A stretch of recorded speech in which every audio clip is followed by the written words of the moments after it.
At a certain point in everyone's life, they had a man enter their lives who had a really cool hat and also was made up of shadows and stood in the corner. I'm Aiden Mattis, and welcome back to the Lore Lodge.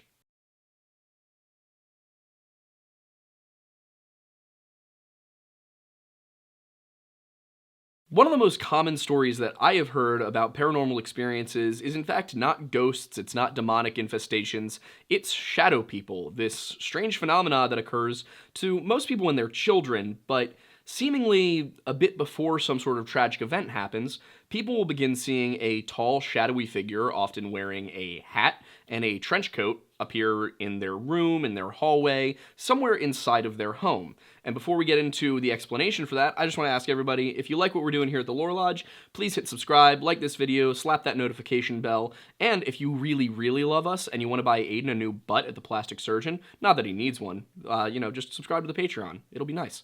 Anyway. Give me that BBL, baby! You gotta put that. While many folklore elements have a tradition to them, for example, the Wendigo goes back hundreds and hundreds of years and has a long storied tradition behind it. And of course, demonology, which goes back thousands of years to ancient Jewish mysticism and other sorts of practices.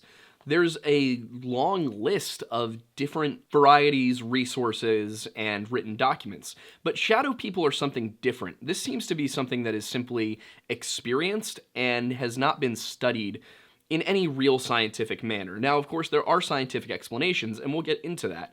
But this is the kind of thing that's sort of avoided a lot of the mainstream interest in ghosts and whatnot, although you'll find dozens of stories about it, hundreds of stories about it, on places like Reddit and 4chan, where people recount their experiences with encountering the Shadow Man or the Hat Man, something like that.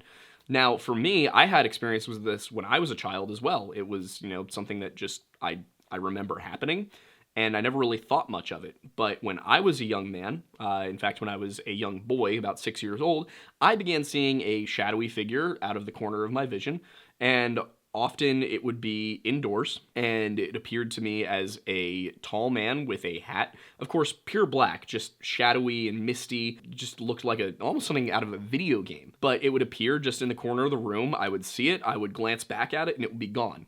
Now, for me, this did not precede any sort of tragic event, but it was something that I definitely solidly remember happening to me. Of course, some people will have very, very strong encounters with this where it will appear to them every night, or it will be a much more solid figure. It seems to differ for everybody. And the scientific explanation behind this, the idea that psychologists have come up with, is that this is just the pattern recognition that is standard in human brains. We seek patterns in things. This is why we will see a dog in the clouds or the image of Jesus Christ on a piece of toast. It's not actually there, but because our brains want to seek out a pattern, it will appear to be to us. And this is why so many of these things aren't really seen by multiple people at once, but rather usually some one person looking at something. Can I have pattern-seeking brain to identify predators? Yes.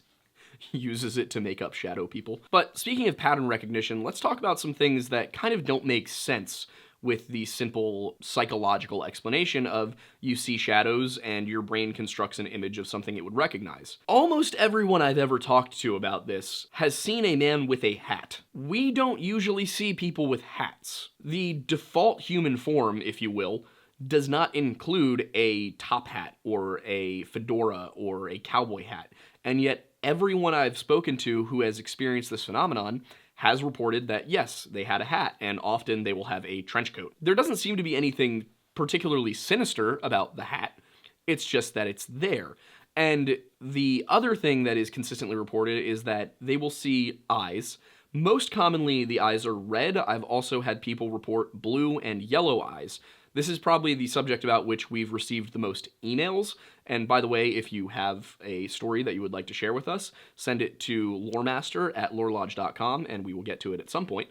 But continuing on, shadow people with red eyes, blue eyes, yellow eyes, hat or no hat, trench coat or no trench coat, don't seem to be a malevolent being, a malevolent presence. It simply seems to be something that is appearing to you, and like I said earlier in the video, often to warn you that something is going to happen.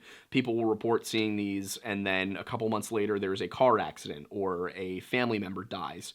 Something along those lines. Not necessarily horrible, evil tragedies, but just tragedies nonetheless. Things that happen that give you, trauma, that make you upset, that make you feel grief. And it's suggested, and it's my personal belief, that these shadow people are similar to the concept of an angel of death, or even, dare I say it, the Mothman, where it's something that is appearing to you to forewarn you of something bad that's going to happen. Now, another interesting thing about shadow people is that they don't seem to harm anyone themselves, unless they're not inside the house, in which case we're probably talking about something different, but I want to address it because I've had people tell me, yeah, I saw a shadow person, but it actually did make me feel uncomfortable, like I was scared of it. It did seem like it wanted to hurt me. Whereas with the indoor shadow people, it's very rare that someone's like, I felt violent energy from it. I felt like I was in danger. Usually it's a little spooky, it's a little creepy, but there's a sense of understanding that you are not in immediate danger from this being. But if the shadow person is outdoors, things can get a little bit more complicated. In my experience, again, I've dealt with this, where when I was in 3rd, 4th, and 5th grade, I would see out of the corner of my eye, far away in the distance, some sort of shadowy figure just watching me. And it was always at like the edge of what I could reasonably see. Be that if I was looking out a window and there was a hill a mile away, I would see it there. There were times when I would be playing Manhunt with my friends at night, and in the glow of a street light, a quarter mile down the street, I would see some sort of dark figure looking at me. This occurred from about the time that I was probably 8 until I was maybe 12, at which point I stopped seeing it permanently, and I have not seen anything of the sort since. I'm now 24 years old. It's been over a decade since I experienced some sort of shadow person phenomenon. And if I look back, there's no particular tragic event that I can really think of, but I do have distinct memories of the different feelings between the ones that I saw indoors and the ones that I saw outdoors. Indoors, it was very much I'm not sure how I feel about this, but I don't feel like I'm in danger.